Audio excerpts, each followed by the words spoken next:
You ready to beat your bookmaker? Well, then it's time to follow the model. Welcome back, everybody. This is the Follow the Model podcast. I'm your host, Colin Thaw, the founder of ThawBall, and you have the creator of the model on the line. Gates, what's good? The architect is here. We're not too thrilled right now based on some bad breaks we keep getting each and every week. We know the luck's going to turn around, though, at some point. Why not us? Why not week 10? Why not us? Why not now? Let's review last week briefly. The bad beat you speak of was a really bad one. The Texans, I don't know how they didn't cover that game. CJ Stroud setting unbelievable records, rookie records, left and right, had one of the games of the season thus far, and yet they did not cover because of an injured kicker. Like, you can't make this stuff up. It is insane. Beyond that, the week really swung on that 4-unit Bills-Bengals play. What do you want to say? Yeah, the Bills play, we'll take the L there. If you watched the game, the Bengals were definitely in control for most of it. I will say it's pretty perplexing why Sean McDermott has tried to run this slow offense. It just doesn't work. It's pretty clear if you follow guys like Warren Sharp who really know what they're talking about. They've been saying this for a while. The Bills are at their best in a hurry-up offense in that Brian Dable type of scheme, especially Josh Allen. They really need to quicken the pace. They started to do it in the second half, and the offense came alive, but it was too little too late, right? And even in the first half, there was no Josh Allen rushing, wasn't even trying to scramble.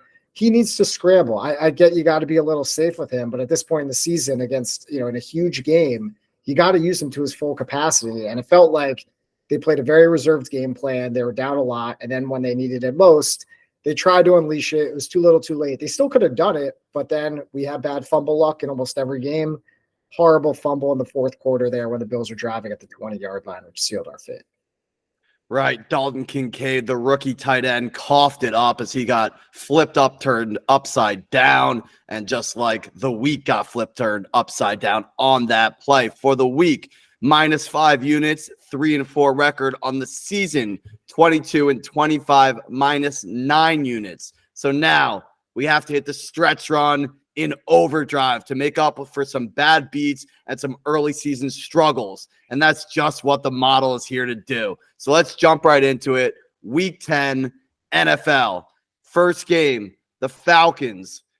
Taylor Heineke, Taylor Gang is now the quarterback, and they have a money line game against the Cardinals in Arizona, who look to be getting back Kyler Murray.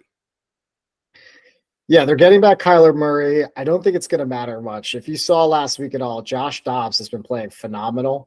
You can definitely make a case of right now, especially because he's been he's been playing all season long, right? So he's right in the heat of the season. Kyler Murray is coming in super cold. It's coming off a torn ACL. There's definitely a case to be made that you'd rather have Josh Dobbs back there at quarterback right now than Kyler Murray. So Arizona's still a shit show. Really both sides of the ball. If you look at up and down their roster, they have the worst roster in the NFL. The Giants are giving them a run for their money, but it's still the Cardinals. And the Falcons just got to win this game, right? This is a game where, because the NFC South is so bad, the Falcons are right in it. But this is a do or die game for them. If they lose this game, then they can't realistically think they can make the playoffs or have a shot of doing anything this year. And we like Heineke. Taylor Gang, let's go. He's been so much better than Desmond Ridder. The defense all of a sudden started slipping. I still think they're a pretty good unit, and I think they're going to be able to keep Kyler in check. So let's just get an easy W on the road, and let's move on.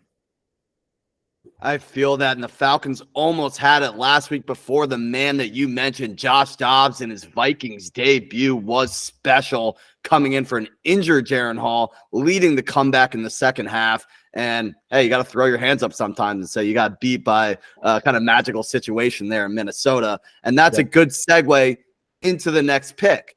Vikings +2.5, the Josh Dobbs factor, home against the Saints. If Josh Dobbs did what he did last week, not knowing the playbook, not knowing his offensive linemen's first names, what do we think he's going to do with a week of practice here? I mean, the Saints defense could barely keep Tyson Badgley in check. Now they got Josh Dobbs still at home. Vikings home. Vikings have won 3 in a row. Doesn't matter if you put Kirk Cousins back there, Josh Dobbs back there. We've been singing the Vikings praises for weeks. They even got that win last week without one of the best left tackles, if not the best left tackle in the NFL, Christian Darrisaw. And if he comes back this week, Justin Jefferson's coming back soon. Probably not this week, but there's a rumor he might start practicing. This team is hitting the stretch run. I hit it last night 9-1 for the Vikings to take down the NFC North. Wow. I think Josh Dobbs is just going to prove the magic is for real. This guy, he's balling right now, man, and it's a great story. I feel that you have to love the Josh Dobbs story.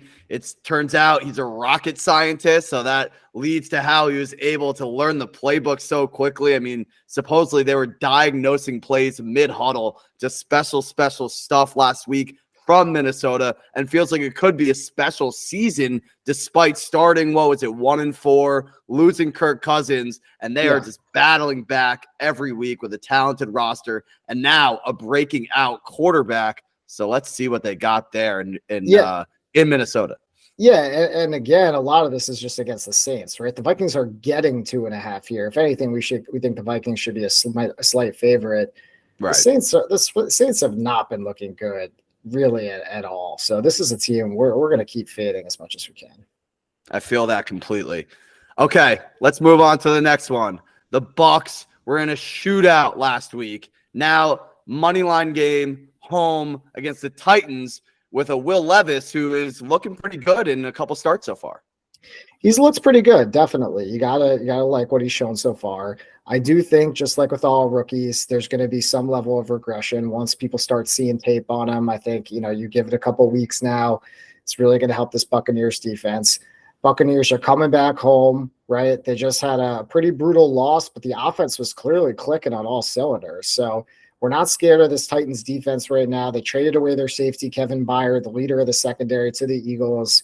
That to me is a sign that they're not serious about this year. Meanwhile, as we just talked about, the NFC South is an absolute joke.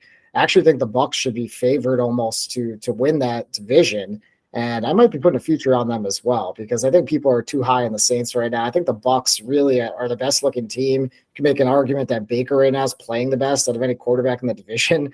It is a horrible, shitty division, so that doesn't say much. But if you can make the playoffs, that's a nice story for him as well. So we're down on the Titans. We're up on the Bucs. Money line here. Let's just get a win at home. Come on, man. I mean, if you want to get to the playoffs, you got to win games like this.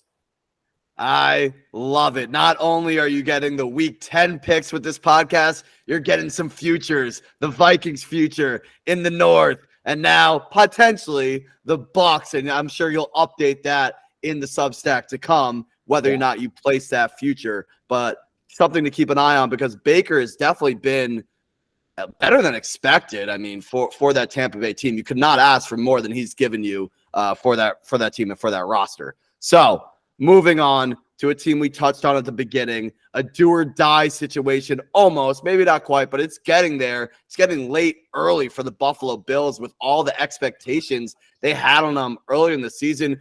Bills Mafia has got to rise up for this one because they're home against the Broncos, and they're -7.5. Yeah, we're going to wait to see if this one goes down to -7 for sure. I really don't like giving that hook. But I think this is a spot where people are going to start fading the Bills, right? If they haven't already, clearly after last week, no one's going to be a believer in the Bills. I haven't been a believer really until last week. I started to be a believer. I do think that the defense is starting to click a little bit, and hopefully they saw in the second half last week that they just got to change their offensive style. They can't mess around anymore. They don't have time to try to establish the run. Let Josh Allen be Josh Allen, right? Worry about the rest later. Worry about that when you got to get into the playoffs. For right now, if you don't start winning games like this, you're not going to make the playoffs. It's a crowded AFC, and they got to start making moves fast. So this is a game that goes back to Buffalo at home. We know they play much better there, clearly. Great home crowd. And this is a game I think Josh Allen's going to want to have something to prove, put up a big number on the Broncos. And let's not forget, the Broncos aren't too far away from that atrocious outing that we saw a few weeks ago against the Dolphins, 70-20, right? I get they've been playing better, but I don't know how much better they truly are. Buffalo's in a whole different class. And if they can't do it this week, then it's never. This is truly now or never for them. Yeah, and this could also be a game where we're taking advantage of some recency bias. Like you said, Broncos, even though coming off a bye, before that did beat the Chiefs. And the Bills, of course, coming off that loss to the Bengals. So we're taking advantage of that, sticking to the model, sticking to our guns and the evaluation of the talent on each roster. And we like Buffalo there. So last game of the week, 5 picks this week. Still a couple to come and the others to watch. But it's the and Las Vegas made a mockery of the Giants. Yes, the Giants lost Daniel Jones, but that game was just a laugher in Antonio Pierce's ex-Giant coaching debut. They looked way more fired up than with any week with Josh McDaniels, and they're home against the Jets, and they're getting 2. Yeah, I couldn't say more loudly that this is a real thing with Josh McDaniels. We saw this happen a couple years ago with Gruden when he got fired and Rich Bisaccia took over, took them to the playoffs, provided a spark. I think this is that times 10. These guys just hated Josh McDaniels. It was a horrible vibe in that building from everybody you hear from. And Antonio Pierce is just that guy. You saw him all smoking cigars in the locker room. That's a real thing. They're home again. The Jets got to fly cross country on a short week to go to Vegas. And did you see Babyface? I did. He couldn't do a damn thing because the Jets defense was absolutely shut down and they still lost 27-6. So if they did that, I don't know what they can possibly do now on the road on a short week to get a win against a Raiders team that I think is going to be hot. They're clicking. They're fired up. They really want to play for their new head coach. I like this play a lot. For sure. For those unaware, Babyface Zach Wilson. And yeah, he's made some throws this season to keep them in the hunt. But yeah, Monday night was not one of the pretty ones. The defense kept him in them all night. And then every time they got even close to field goal range, he'd take a back-breaking sack. So with Max Crosby terrorizing the Giants last week, you expect that to continue. Yeah, my line is going to be Max Crosby strip fumble sacks as 1.5. And I'm going to take the over. I think he gets 2 in this game. All right, a player prop on this podcast too. Let's see if we can. I haven't seen a line for that, but yeah, I want to see some odds there somewhere. I'm calling. Yeah, I don't think I've seen one of those either. But hey, maybe there's a model line we'll start offering. But Max Crosby strip sacks, we'll keep track of that one. So those are the 5 plays. Let's move on. You got a couple that you're watching, and we're going to start with the Niners, who are is it a 3-game losing streak? I think it's a 3-game losing streak, 5-3, and they're going to Jacksonville to play the Jaguars. -3.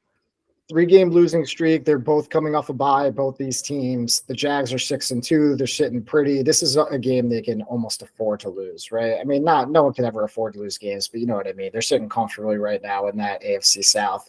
They've been overachieving so far. We were Jags fade all the way. I think they've had an easy schedule, but you got to give them credit. They've been playing well.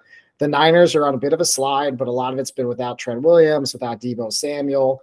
We're going to watch this one because if those 2 guys come back, we love this play, right? I think it's not one other thing to mention. They also just made a trade for Chase Young, the defensive end from the Washington Commanders. We call him Skins. And then they also acquired Randy Gregory, another DN from the Broncos. So this is a front 4 specifically that just had so much firepower on it already with Nick Bosa, with Jason Hargrave. The list goes on, Eric Armstead. Now they're adding these guys to the mix. If they get Trent Williams back on offense, this defense is going to shut down this offense. I think that's not even a question. It's just a matter of, hey, what can the 49ers start clicking on offense? I think they can. Let's lock this in and we can buy it back the other way, right? Because I don't think there's any way this line goes down. People are going to start being on the Niners. I think there's going to be a lot of momentum behind them because of all I just said. For sure. Yeah, the rich get richer with those 2 additions as that defense hopefully continues to dominate, starting with Jacksonville this week. You had one more that you're watching, the Lions, -1.5, traveling to LA to take on the Chargers. And the Lions now have the Vikings kind of nipping at their heels as they search for their first division title since 1993. Yeah, this is one where if you take the Vikings future and the Lions lose and you bet on the Lions, then, you know, in a way you've hedged your bet a little bit, right? But the Lions are coming off a bye. The Chargers are coming off a short week, flying back cross country to home in a place that we know the Chargers don't have a much of a home field advantage to begin with, right?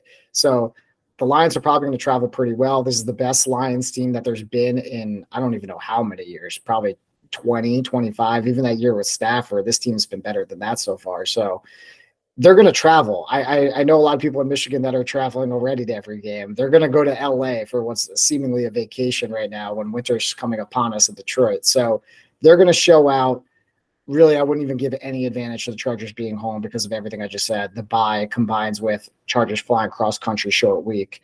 And Detroit's a much better team. The Chargers had 191 yards of total offense last week and somehow did what they did. They got a punt return touchdown. They got 3 fumble recoveries. Can't count on that every week. The Lions are definitely better, and we like them this week. Yeah, it did seem like the Chargers were trying everything they could to charger that game Monday night, and the Jets just would not take advantage of all the opportunities to stay in that game and make it close in the end. So, yeah, makes sense. Lions over Chargers as the second to watch, and you're going to keep an eye on that. Update it on Friday with the Friday night inactives. So those are the picks for week 10. Anything else you want to say before we sign off? That's about it. We got to just keep trucking right now. We've gotten some bad breaks, but we're feeling very strong about all of this. We almost were on some plays that won last week, almost around the Raiders and the Ravens, and those came through big time, right? So if anything, blame me, blame the architect. Don't blame the model. We're going to turn this around. Let's keep it going. I feel that. Yeah, it's just the unit plays at this point, and we're about to take off like a rocket ship like we started a couple weeks ago. Now the season really starts, the real season, the back half of the season. And thanks for listening. This was the Follow the Model podcast, and we're signing off for week 10.